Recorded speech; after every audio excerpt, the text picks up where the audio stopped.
2, 1.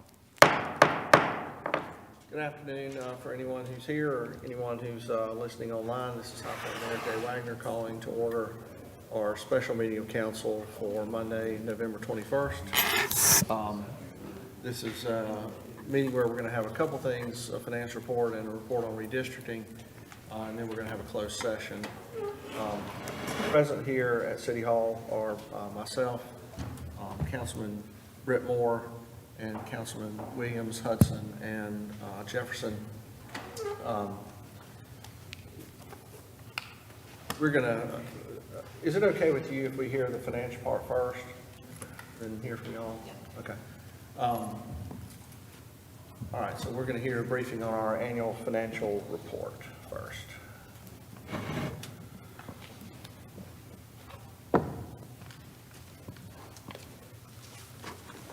Good afternoon. Let me get set up real quick.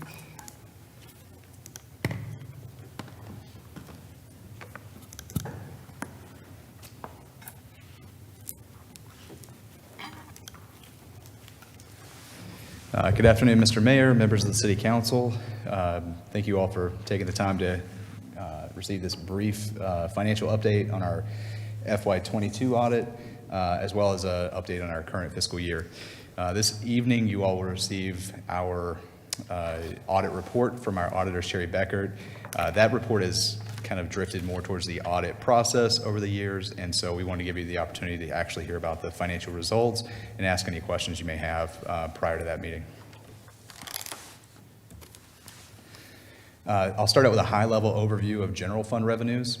Overall, consistent growth year over year. I do want to highlight a couple areas where you'll see some higher level growth. In the taxes category, you do see, am I like echoing? Okay. Sorry, I'm hearing myself echo. So We are too. okay, good. To make sure it wasn't me. I'll back away a little bit. So in that taxes line, most of that increase is related to the higher occupancy tax collection. So I am happy to announce that we're back to pre-pandemic levels as far as hotel motel occupancy tax. So people are staying in Guilford County. And again, that is a pass-through for us. So we do like to support the CVB, and we are still retaining $250,000 for the downtown multi-purpose stadium debt. So that, that helps overall. But so that's some of that growth. We did have strong property tax growth. The intergovernmental services line, you see about $4 million in there is an increase in sales tax collection year over year. Another $500,000 is Powell Bill, which is our kind of streets funding that we get from the state. So we're happy to see that growth as well. We had about a 75% increase in housing construction permits, which is driving that license and permits line.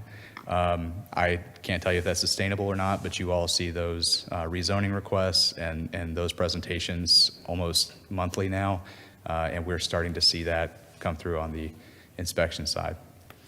Charges for services, what you're really seeing there is a rebound from the effects of the pandemic on our parks and recreation system, our programming, and all of our facilities other than City Lake Park. So we're kind of getting back to normal operations there. On the expenditure side, you can see it looks like expenditures remain pretty flat year over year. I do want to just quickly highlight, though, that we did have some CARES Act and ARPA dollars from the feds that helped to offset some general fund expenditures in these 2 years. So it's not quite as level as it may appear. First off, those expenses are just kind of somewhere else on the books from the ARPA funding. So in reality, it's probably closer to an 8% increase year over year. We talked about the effect of fuel over the past year. We talked about the effect of higher salaries and wages, some actions we've had to take on the COLA, bonus, and just our typical merit side. So while those numbers look great, I don't want to hide from the fact that they are a little higher. They're just not a burden of the general fund in these 2 fiscal years. Do you want our questions each slide or make a note? However you'd like to do it, we can for sure do that. The public safety drop. Yeah.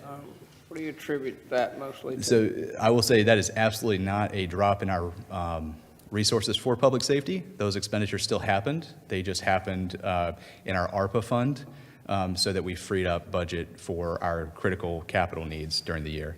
So that is, we still spent that money on police and fire and emergency management, but it just was not it was shared with those federal dollars rather than taking place in the general fund. Do you know how much the ARPA funds contributed? Yeah, so we use public safety for the full 8.8 million. So you can add roughly 8.8 to that public safety number. And with the increase in wages, obviously our public safety area is a high salary and wage area given the FTE count there. So when we do a COLA and when we do a merit increase, they bear a disproportionate share rather than the rest of the fund. So that's primarily the reasoning behind the higher costs and continued increases in our retirement costs that we send to the state as well. Okay. Across the board, which categories did the ARPA pile of money go to? Could it go to several different ones you're reporting us on? Well, it went to public safety as a whole in 2022. Okay. When we decide when council moves forward with a decision on 2023 reallocation, we have a little more flexibility now that the rules have been slightly altered. Okay. For a while, it was, you should definitely go with public safety salaries. Now it's more, it can be used for general government without as much documentation as we previously had to do. Thank you. Yep. And so after revenues and expenditures, I'd like to talk quickly about fund balance. We did add about 4.5 million to the general fund balance during the year. You'll hear a little bit tonight about how the LGC is requiring a higher fund balance as a percentage of expenditures. So 4.5 sounds great, and it was a great outcome, but we will have some needs for some of those funds, and then we will need to continue to add to fund balance as our budgeted expenditures, as our expenditure budget grows over the years. So again, great outcome for this year, but not necessarily all that we can just immediately spend, or we would recommend immediately spending. On the proprietary side, so this is your water, sewer, electric, stormwater, parking, landfill. Charges for services is the largest revenue. That's your operating revenue for those funds. Remained relatively stable. We did have a 10% cut on residential electric rates back in October of 21, and that's really what you're seeing here is that slight drop. Completely planned, completely manageable, but that is the reasoning. You know, typically you'd want to see revenues go up on your utilities, but again, this was a planned occurrence. Similarly, on the expenditure side, remained relatively stable. The largest increase in expenditures was on the depreciation and amortization side. That's just, we're investing more in our infrastructure and we depreciate it over time. So nothing really to point out there. Treatment plants, you do see about I think it's a 15% increase. So when you hear Robbie Stone from Public Services come up here and tell you that chemical contracts are more expensive, that service contracts are going up, that's where you're seeing a lot of that. Wholesale power costs right above it remain relatively stable. The salary impact is really up in that management and administration line. Again, 2.5% COLA, a average 3% merit, and a bonus kind of all play into that line. But overall, relatively stable operating expenditures, well within our budgeted expectations for the year. So citywide cash and investments, this seems like a very large increase overall, but I do want to just go through a couple factors that will impact that.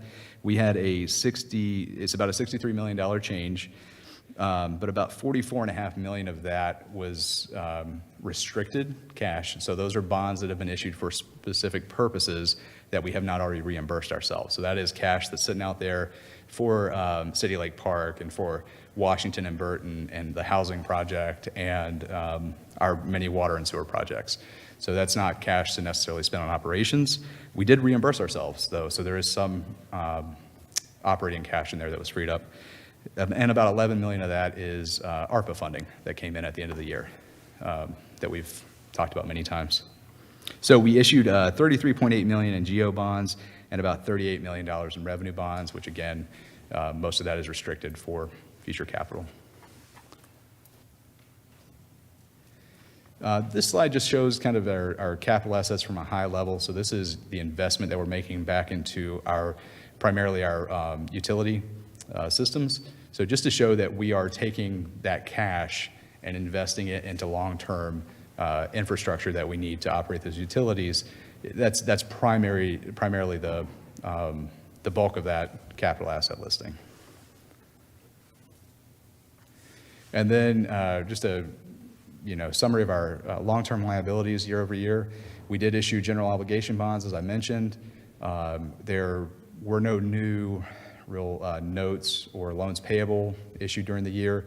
We have had to start capitalizing leases and showing them as a balance sheet item. So that's sort of new, that any lease, including our copier lease, is a liability and an asset now.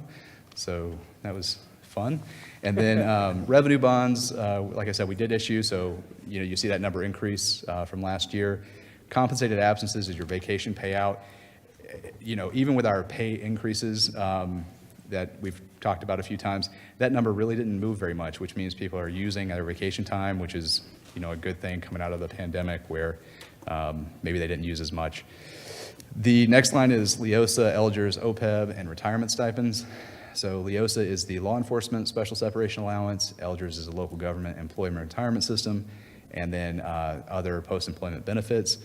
Those are actuarially determined liabilities. Those are not liabilities that we will actually cut a check for.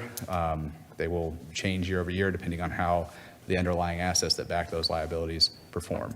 So you do see a drop. It is primarily because the investment assets at June 30, 2021 in ELGERS was better than June 30, 2020. So that's kind of how that liability really gets impacted year to year. Nothing that we did, nothing we really have control over, but it is a major liability, so we like to just kind of illustrate that every year.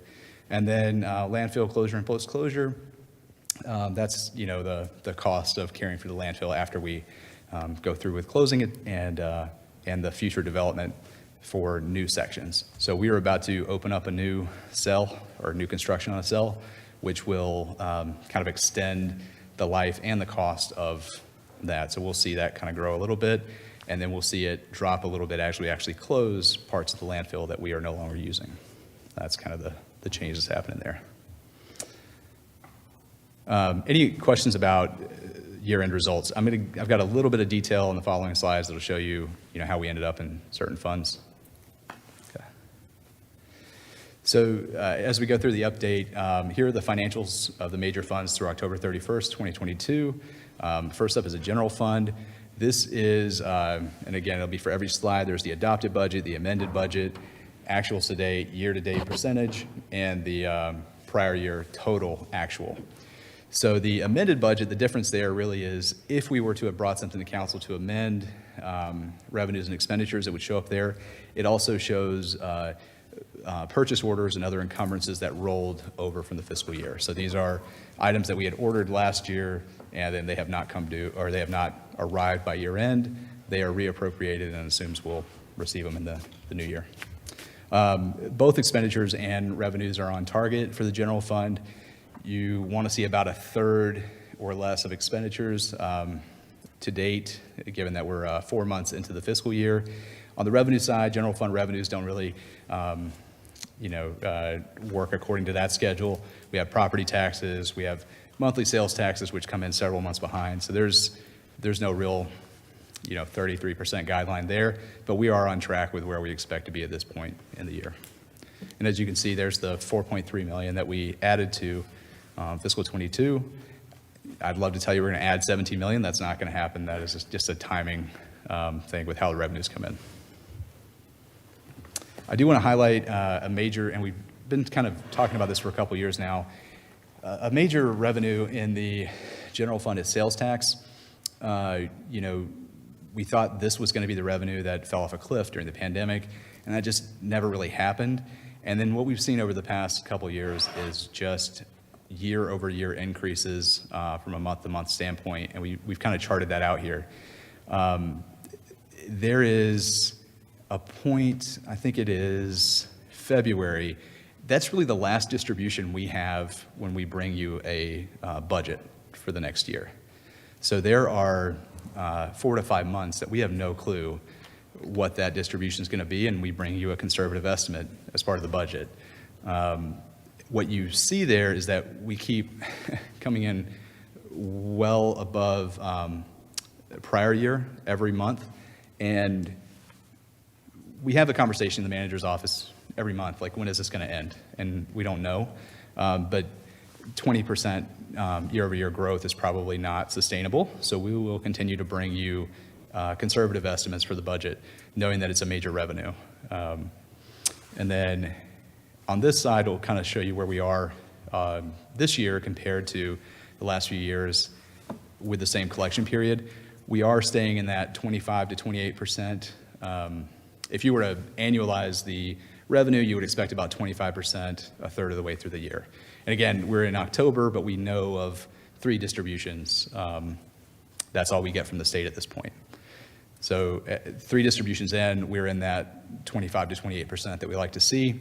But I do want to point out, from fiscal 23 to fiscal 19, it's $1.5 million increase in sales tax. And so that has been a strong growth. That is how we're able to do a lot of things that we're able to do in the general fund. That's how we're able to absorb some of these costs of doing business that we're facing there, has been that growth.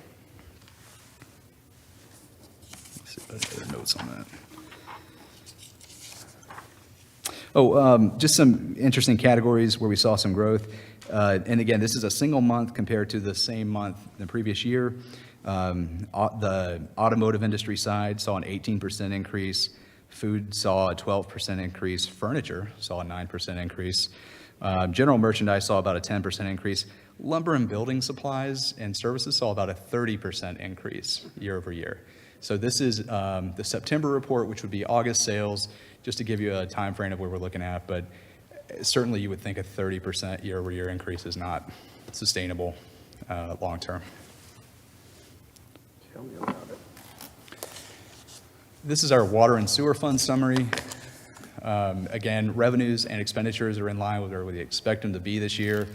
The net variance over time will eventually close to be much more narrow, and that is primarily because most of our net operating income we earn in the water and sewer fund, we send to the capital fund to fund those infrastructure improvements, so that we're not relying solely on revenue bond debt. So we are, in general, we're on pace to get up to a 33-66% split between PAYGO and revenue bond, and with the ultimate goal of being closer to 50-50. The electric fund summary, that $10 million, again, will shrink. We're missing a month of the wholesale power costs. It's always a month behind, but that is that's exactly where we expect to be this time of year. I do want to point out that the difference between the amended budget and the adopted budget there is primarily, you've heard Tyler come up here and talk about our transformers and other equipment for electric and the delay in shipping those goods. And I know, Mr. Chairman, you're used to hearing that in the Finance Committee. That delay is really where you're seeing that increase. That almost $11 million from year to year is that, or that rolled over, was that those POs that the equipment has not come in yet. But again, overall, we're where we expect to be in the electric fund. Mass Transit Fund is another one that looks a little funny. The major revenue source for mass transit is either subsidy from the general fund or federal grant money. Those come in much later in the year, so revenues don't look like what they should be. That is primarily fare revenue and any other miscellaneous revenues that mass transit has received to date. On the expenditure side, they're about where we typically expect them to see. There is some capital in there, so they're not going to be at the 33%. There's a certain capital project that'll happen later in the year. On the parking side, just one thing I wanted to highlight there, in fiscal '22, they added significantly to fund balance. That was because of a delay in a project that will be completed in the new year. So, we're not running up a fund balance in the parking fund for no reason. It's a project that'll take place, and then so this year you would expect to use more, you just expect to see more expenditures than you have revenues by the end of the year. Solid waste fund, exactly where we expect it to be. Again, this is very capital heavy, and so it doesn't follow that neat quarter of the year, 33% year to date, but it is where we expect to be, and it's where we've been in previous years. Stormwater fund, again, we're on track there. No major, deviations from where we typically are. And then just want to have a couple items to discuss. I know you all have other stuff coming up next. Operating revenues remain strong. Another concern of the pandemic was water, sewer, utilities, electric utilities. Are people going to be able to pay them? We're not seeing a growing accounts receivable at year end. We're not seeing that people are having a hard time paying their bills. And it is something the auditors are looking at more often than they used to. Interest income, I just want to point out really quick, when you look through your annual comprehensive financial report later, as you all do when you start skimming it, the interest income will look odd. It is a negative number. At year end, we are required to mark our investments to their market value. Well, the Federal Reserve has significantly increased rates towards the end of our fiscal year, making many of our investments worth less than they would have been previously. It's not an actual loss. We're not selling those investments. It's just if we were to have liquidated our portfolio at June 30, this is the loss we would have taken. It is a paper loss and is not something we would actually experience. It is something that will work itself out as those older investments fall off, and our newer investments, which are at much higher rates, will start maturing.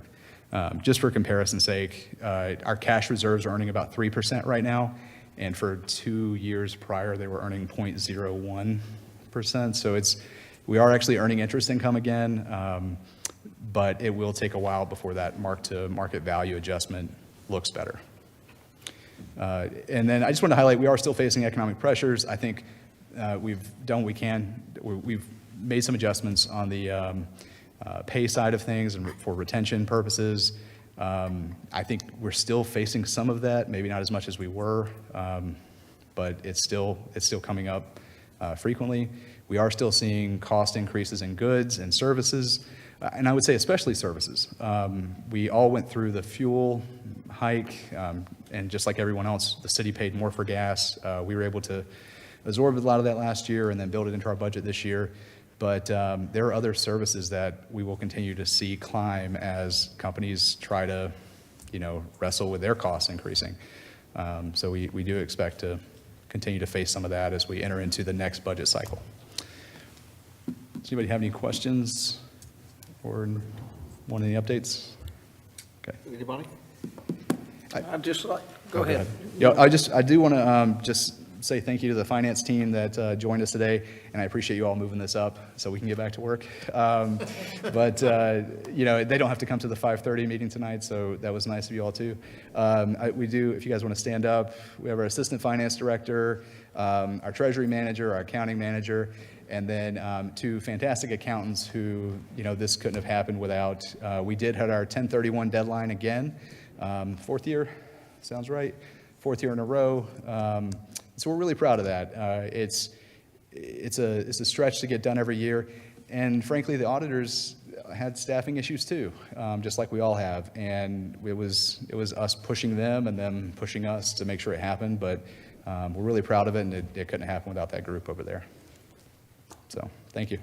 Well, Thank you all. I just would like to echo that. I was going to mention them as well, and I appreciate all y'all do behind the scenes. I appreciate the mentality and the work you do with staff, and year after year, you continue to keep the city in a good spot, and not many citizens know all the things that go on in order to do that. And I like the way you look at things in front of us and making anticipations, and you've done a great job. So on behalf of the Finance Committee, I would also like to thank staff for their work along with the department. So thank you.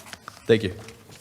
Yeah, Mayor, if I could also add, thank you, Director Fitzjohn. We appreciate you and all the incredible work that you all do, not only for this report, but I just feel like I need to say on the record how much I appreciate you and your team. I know some time ago we made the decision to change banks at the council level. And when we made that decision, it certainly required a heavy load in terms of what you and your team had to do to manage that process and hopefully do it in a smooth fashion for our 1,400-something employees, close to 1,400 employees. And so I just want to say for the record how much we appreciate that it doesn't go unnoticed. I'd also love to apologize for whatever headache that was caused by it. I'm just one of 5 who voted for it. So. It's part of the job. We appreciate it, though.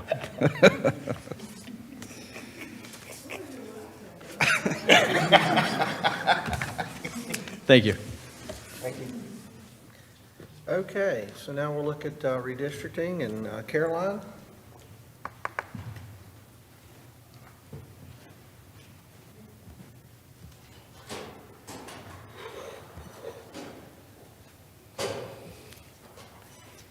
Thank you. Good evening, good afternoon, Mayor, members of council. Good to see you all again. I'm going to be quick tonight. The person you really want to hear from is Bill, but let me just run through very quickly a couple of high-level things just to reorient all of us about what we're doing and why we're here. And that's redistricting the city council boards. And the reason that we have to do that is to equalize population after the census every 10 years. So we've already established that, yes, High Point needs to balance the population among the 6 wards. And we do that using the plus or minus 5% rule, which is we take the total city population, divide it by 6, and that gives us our ideal ward size. Then every ward has to be within plus or minus 5% of that ideal size. So this is a picture of your current wards. These are the numbers with that total population, and the ideal population is 19,010 people. And again, this is based on census, so it's a snapshot from April of 2020.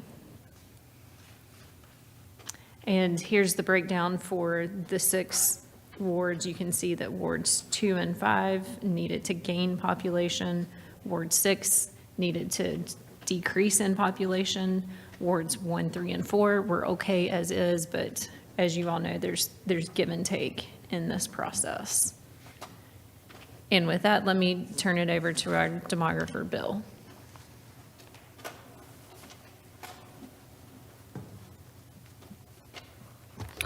Thank you, Mayor and members of the council.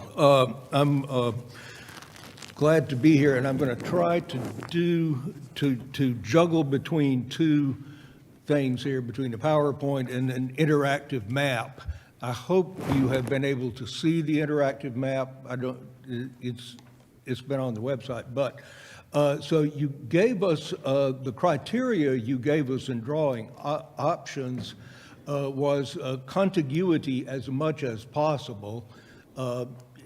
In a city, you can't actually, contiguity means no islands of land, and of course in a city, in High Point, as in most cities, you can't really do that because you have these satellite annexations. You wanted to keep precincts whole as a way of avoiding splitting neighborhoods. And you wanted to, you told us do not pair incumbents, no double bunking, and preserve the cores of existing wards in most options. In setting this criteria, the council noted that only minor changes are needed to achieve the required plus or minus deviation from the districts, from the wards that you have now. Whoops, let's see, back.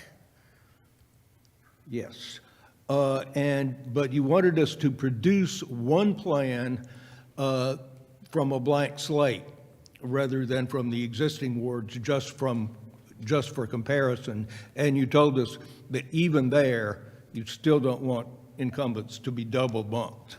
So then there's a question that was raised at the last meeting, I believe, by Councilmember Jones, of keeping the Alderbrook subdivision whole. So he noted that that subdivision in North High Point, that the residents of it had told him that they were split along the main road through the subdivision, Alderbrook Road, between wards 5 and 6, and that they would like to be unsplit. So at this point, I think I'm going to go to the interactive map if I can, so we can look at that. If you could, down at the very bottom, reading glasses needed now. All the way down there. Okay, there we are. So here are the colors I'm going to get here are going to be,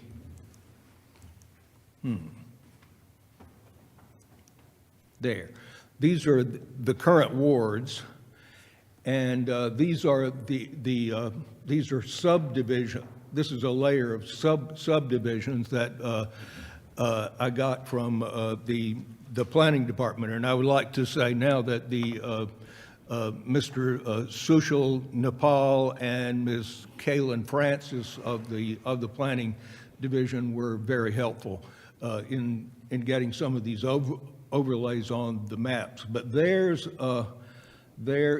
the Alderbrook subdivision, and you can see that it is it's split there along Alderbrook Road between Ward 5, which is the yellow, and Ward 6, which is the supposed to be green, but it looks blue there. At any rate, so one of the issues about that is that one of the incumbent council members, Mr. Holmes, lives in part of the neighborhood, and I'm not going to pinpoint, I'm not going to give his address because I said I wouldn't do that. But the Alderbrook is one of the major population centers in North High Point, and the census blocks here, which are our building blocks for redistricting, are awkward sizes. We have, there is one census block here south of Alderbrook Road, wanting to be able to have a cursor, yeah, right here, that goes all the way, the census block goes all the way down here, and it has 600 and something people in it. So it becomes awkward it's a challenge to unsplit the subdivision and to satisfy the criteria of not pairing incumbents and of preserving the course of existing districts. So I just wanted to point that out. Need to get back to the PowerPoint, and I think I can do that here. There. Right. Okay. Okay. Let's see.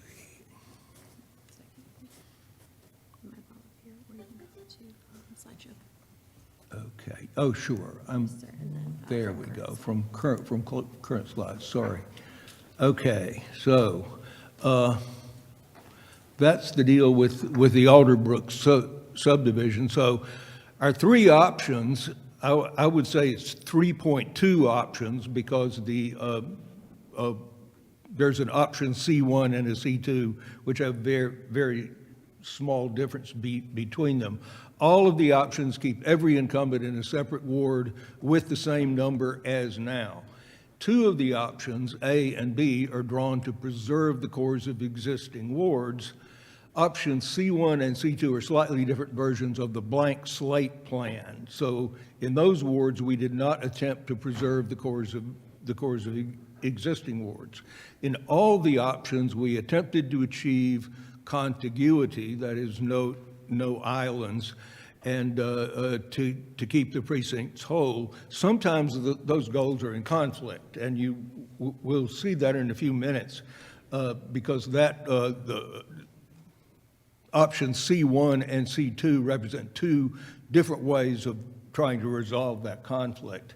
And as we said, total contiguity is impossible in a city like High Point. Also, all the plans will unsplit precinct H9, which is now split, I believe, along the railroad tracks between wards 1 and 2.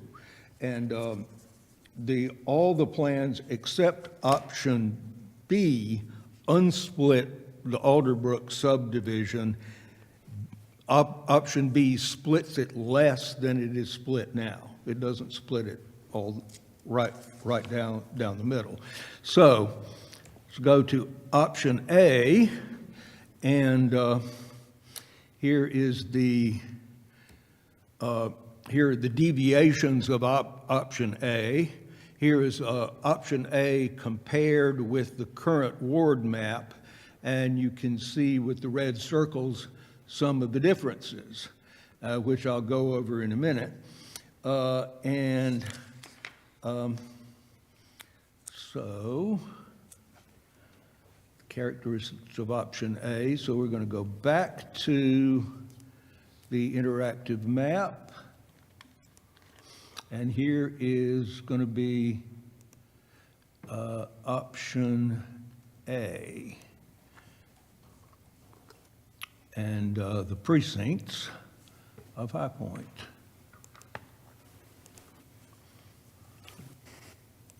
So option A, like every other option, keeps all the incumbents in a separate ward with the same ward number as now. It has as a goal to preserve the cores of existing wards. It leaves ward, move out here so you can see, leaves the ward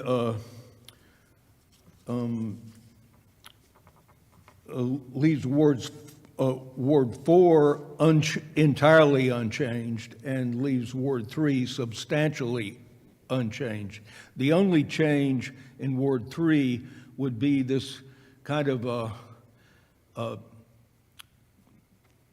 little blocks here in the Allen J area of town, Bakertown, Allen J area of town. These are little pieces of the city, and the attempt here was to put these all in this precinct here, which would be Jamestown 5.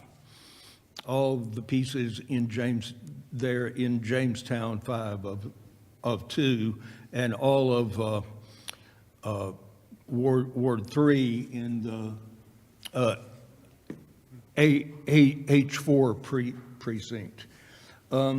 So this one keeps get down into it here. This one keeps the Alderbrook subdivision whole, and that it took the big census block I was describing before from Ward 5 and put it in Ward 6. That led to some ripple effect that caused me to need to take this ward, which is this precinct, which is H26, and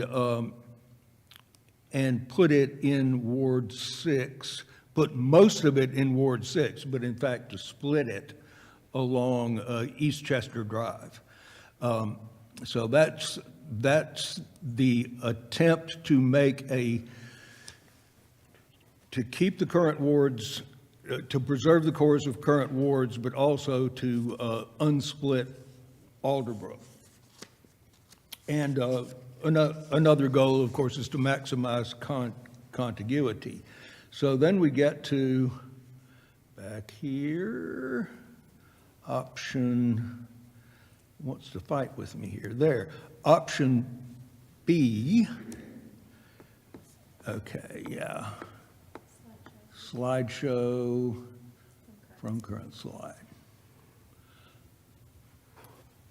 Option B. Here is option B. Here are the deviations.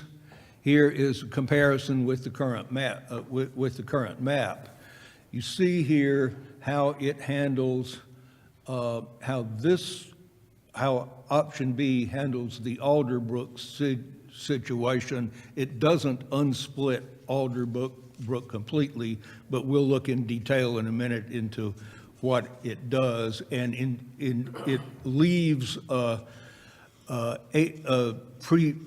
H26 in Ward 6 instead of pulling it into Ward 5. Like all the other options, we take High Point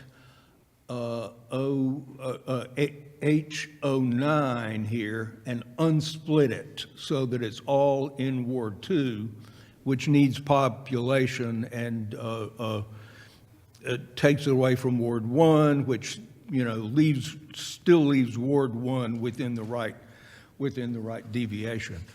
So now, time to go back to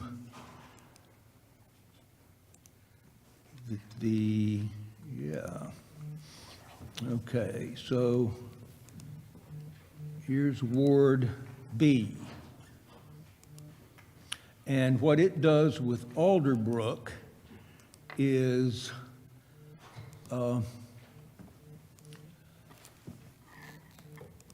it doesn't unsplit it, but it puts most of Alderbrook in Ward 5. There is, again, I'm not going to say where Councilman Holmes lives, but it leaves him in Ward 6. And it doesn't, because of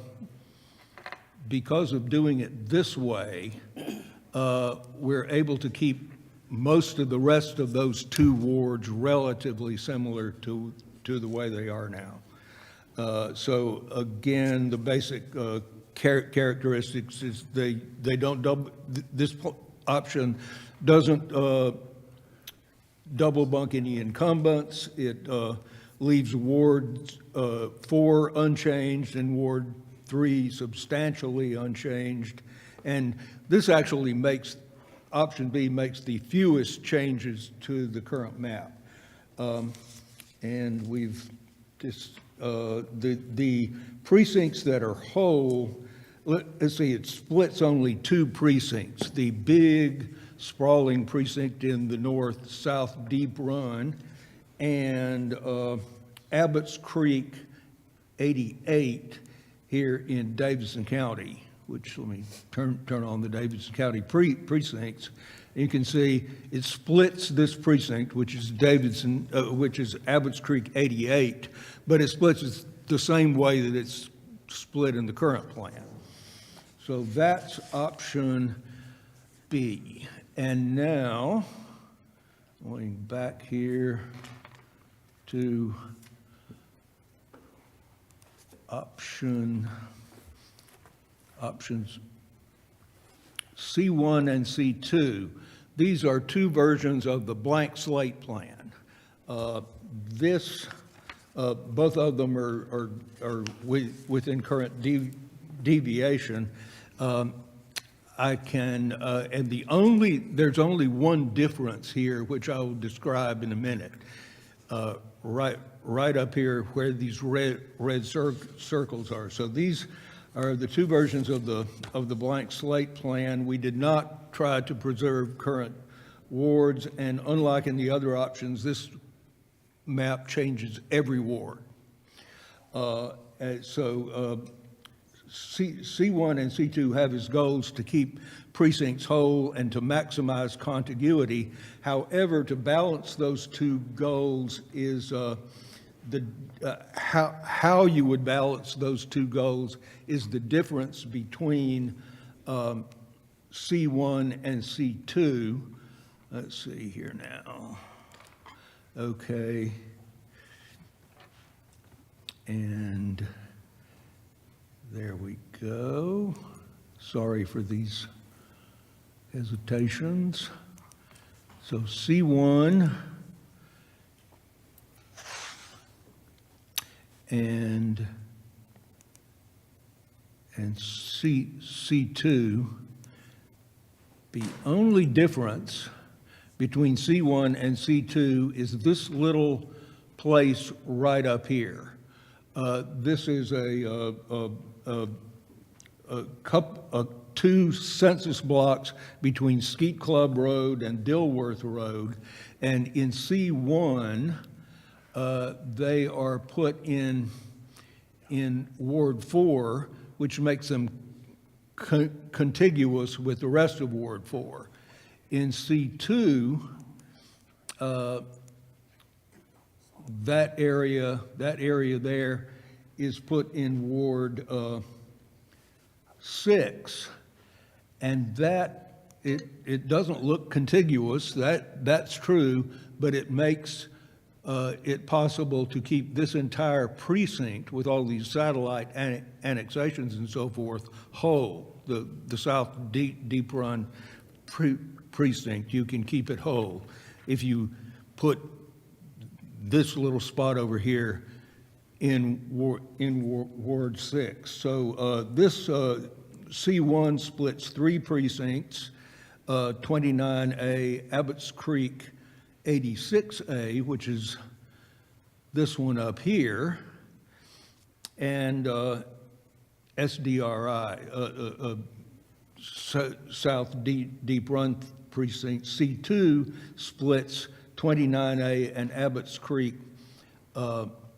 86A, but does not split South Deep Run.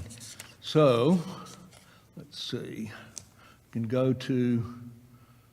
get back to the PowerPoint, go from the current slide.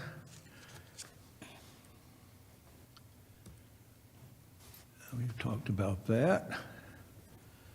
And here's a side-by-side comparison of all the options. And here are the census demographics of all the plans. The current white percentage of total population, black percentage of total population, white percentage of voting age population, black percentage of voting age population. What I did not look at this before I drew the maps. I just drew the maps and then went and looked at these data. What I notice, you will notice too, I think, is that options A and B, there's not much difference from the current plan under the 2020 census. There's a bit of difference in C1 and C2, which are the blank slate plans. That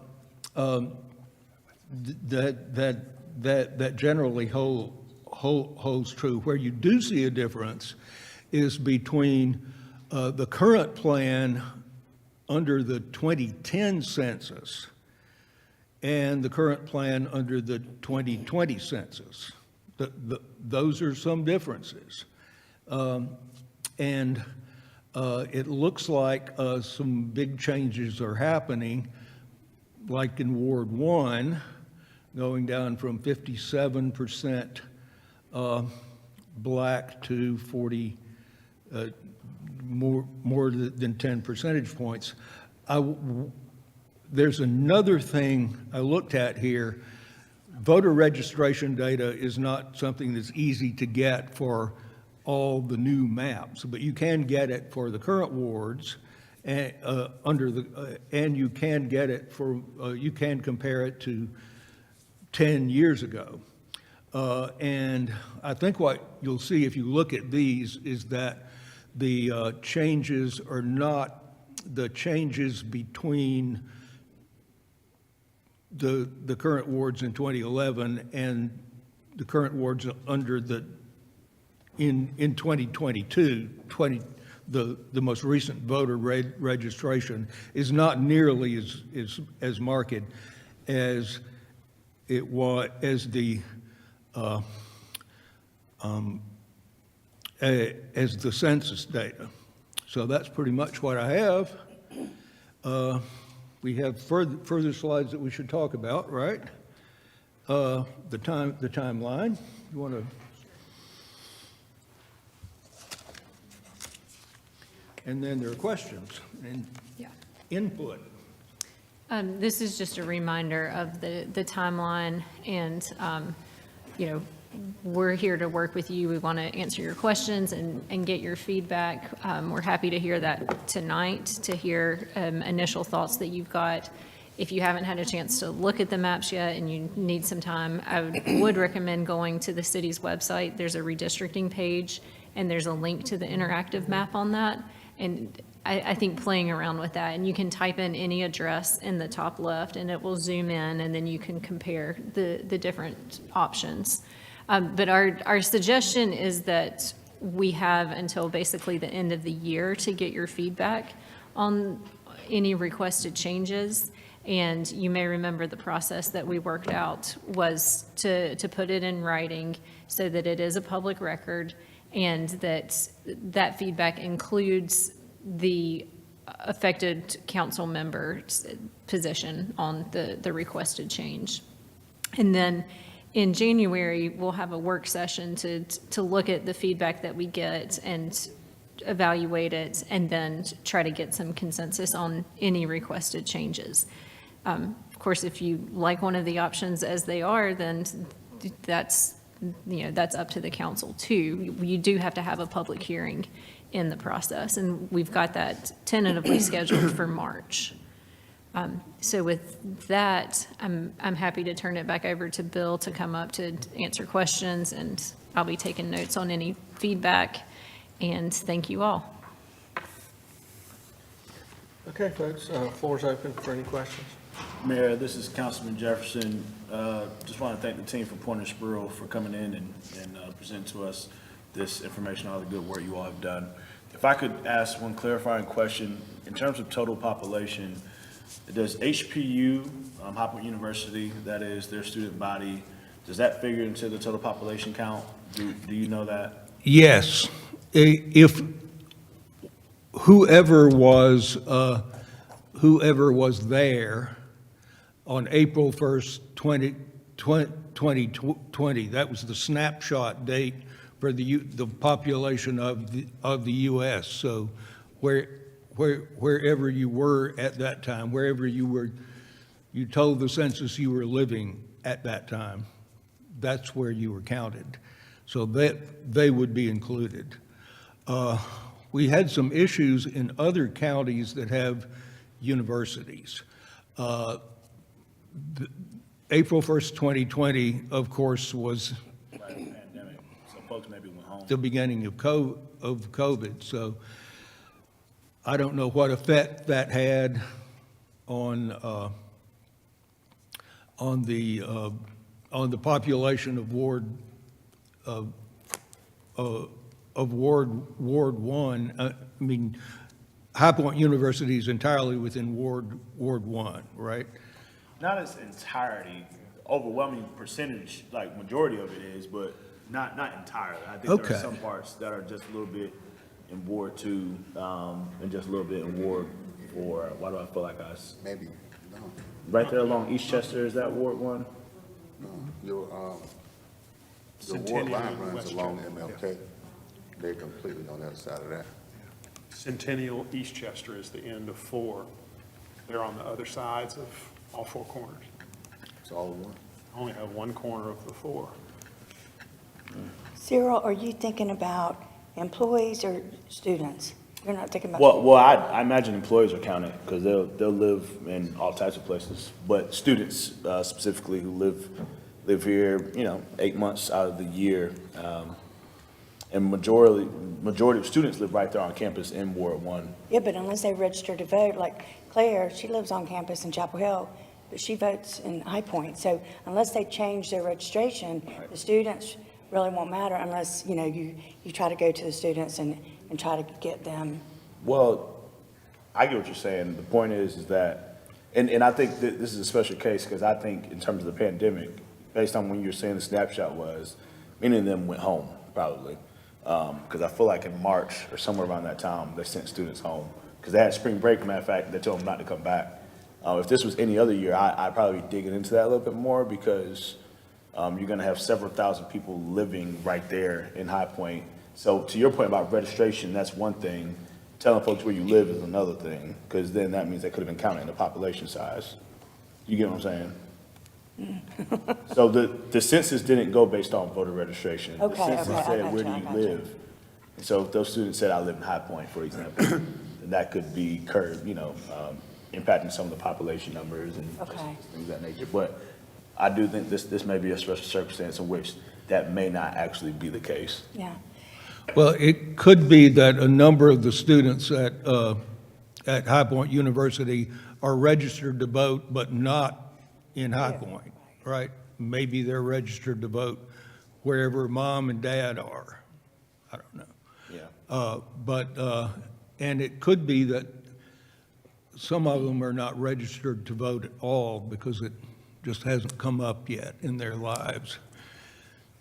No, I think the main thing I was looking for was seeing if the population amount that was shown for each ward, if Ward 1's population amount was skewed by the fact that you got students say they live there. But again, April 2020, I think they went home. So I don't know. I mean, I guess at this point, it may be impossible to know who said they lived there. But yeah. Well, are you looking at that as, you made the point that not all of them might vote, some of them may vote back home, maybe all of them. But are you looking at that, Cyril, as it may affect the city's, that 5% margin of error? Yeah, so just imagine, right, if you go right now and ask everyone in the city where they live, including HBU students, you're gonna have 4,000 or 5,000 students who tell you, I live right here, essentially in Ward 1. And so if Ward 1's number included all those students in it, and you said, well, yeah, that's Ward 1's population, and we just need to get it back inside it, one could argue, well, no, it's Ward 1's population minus that, because a lot of those aren't even voters, probably. So the point I'm looking at is it skewing the population count for Ward 1? I don't know that it's doing that, but it's something to think about. One thing I do know that is that in drawing in reaching the 5% plus or minus with the district, we have to go with the census Yeah. population, whatever it is. Yep. Great point. You are correct. There are some HBU students, especially Woodrow, down Cubane. Those are student housing now. So there is some, Right but there. I don't think that's. It's not a lot, no. Yeah. Like 99% probably live in Ward 1. Any other questions? I'll just say, I don't like either C options. I think they're so far from what we have now. I mean, I think it would throw the system off quite a bit to go to option C1 or C2. And just for my personal sake, A and B are the same. Ward 4 doesn't change, so basically Ward 4 stays the same. So whichever one we use doesn't really affect me much, but I think C1 and C2 or so. C1 and C2 would affect me dramatically, because then High Point University would move into Ward 4. So, I mean, it is, those are major changes. Well, I guess that's why it's good that we're going to have a public hearing and we can get the input from the Yeah. people too and just see what works out, what we get from you guys and what we get from the citizens and then, you know.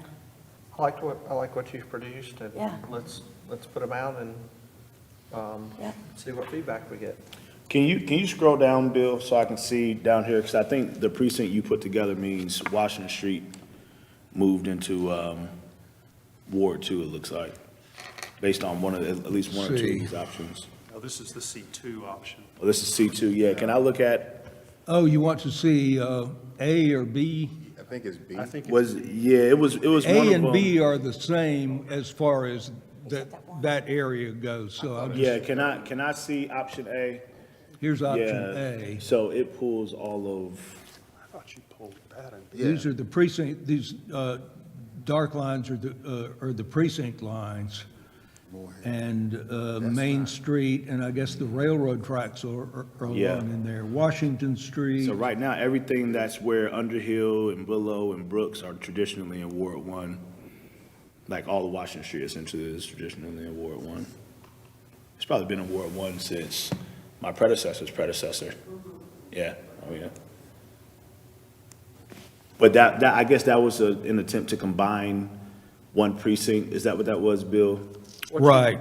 The situation was that Ward 2 was, had too few people. Yeah. It needed to gain some people. Ward 1 did not need to either gain or lose people, but it could afford to lose some people.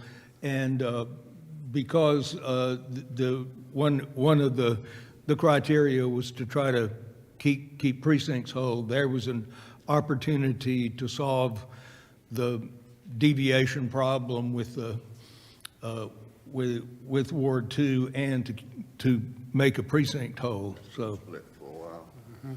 Yeah, and I don't know that when we talk about neighborhoods, I mean, at this point, sure, back in the day, I think those neighborhood, that precinct may have been seen as one contiguous neighborhood, but I think since that railroad's been there and it's been dropped like that, and MLK's been there, I don't know the last time that those two on either side of MLK have seen each other as a contiguous neighborhood.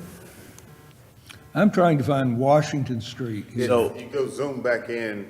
The and thing you're- that says Main, that's Right. actually the railroad, because Main Street runs north and south. Yeah, so where it says Main right there, That's the actually, railroad. that's actually Washington Street. That's actually Washington Street. I wonder why it says Main. Yeah, right, because Main That's the railroad, is 311. because I think it's the main line of the railroad. Okay. Yeah. That makes sense. So one of the things that the planning department provided was this overlay of what they call High Point core city neighborhoods. And it's the neighborhoods I made these the same as census blocks. I mean, I just drew these around census blocks, but these are the traditional neighborhoods inside, just doesn't go north of Eastchester and Westchester, and doesn't go west, doesn't even include all of Emerywood, but it's just, the old core of High Point. So that's one other thing to look at, about the subdivisions and the precincts, and had the polling places here. You can see them.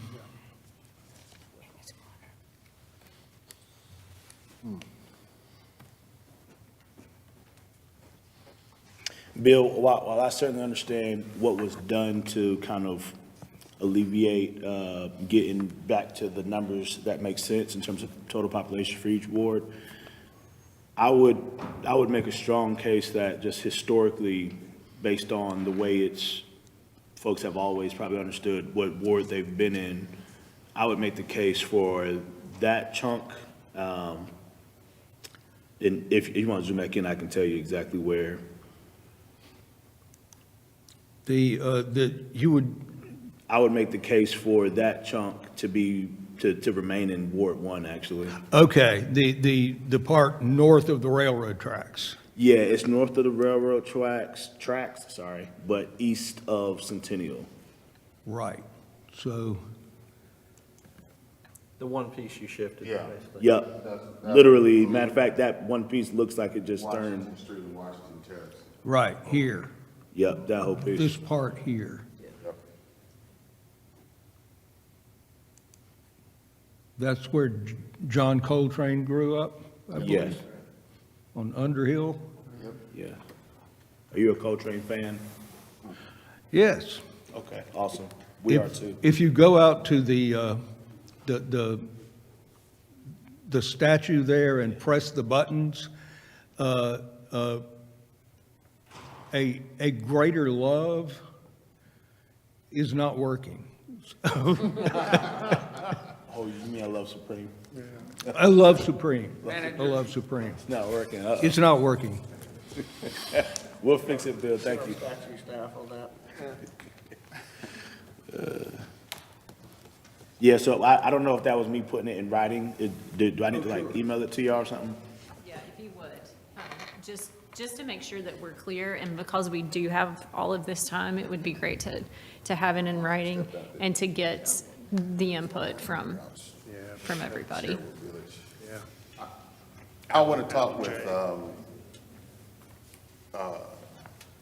Mayor Pro Tem Peters first, because right down, well, a little bit above where it says Sherwood Village, you have like the Pershing Street neighborhood, if you zoom in close there.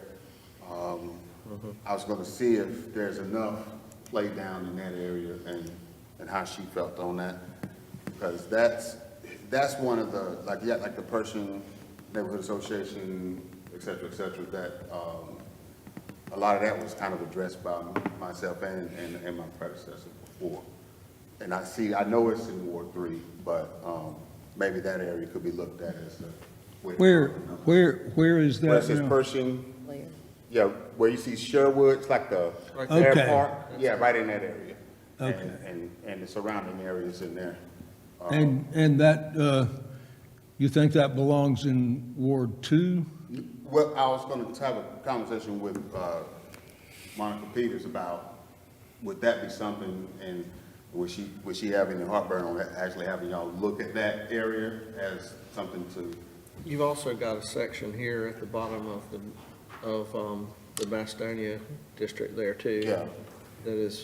That's in 3, that could be looked at the same way. that would unify that, I guess it's not a. Oh, okay. He's talking I don't about know this if that's section, a- but then, no, that's. Well, what I would suggest is that we have some discussions among ourselves, and then we submit ideas to you, rather than trying to hash them all out sitting here. Yeah, y'all get together and talk it out, and let's see what, what potential changes y'all might be in favor of, and submit those to our consultants, and then we'll see if we can see what we can do. Yeah, and in January, when we have that work session, Bill will have his computer and he'll be able to pull up and we can see exactly how many people we're talking about for some of these areas. So then we can say, okay, if we move that, then that's 400 people and now we're out of balance, that sort of thing, so you all can see it. This would be the actual district drawing software, which Yep. this is not, but. Okay. Are y'all happy with the maps we've received and ready to submit them to the public for comments and proposals? Okay, all right. Yep. I think that's the answer you came looking for, right? We'll take it. Okay. All right, thank you Thank so you. much. Thank you all. All right. So next on our agenda is a closed session for economic development and attorney-client privilege. So I'll need a motion to go into closed session. into closed session. Motion's been made by Councilman Hudson, seconded by Councilman Williams. Is there any discussion on the motion? Okay, hearing none. All those in favor, please signify by saying aye. Aye. Anyone opposed? Okay, we're now in closed session. As soon as we get the system turned off and the room cleared.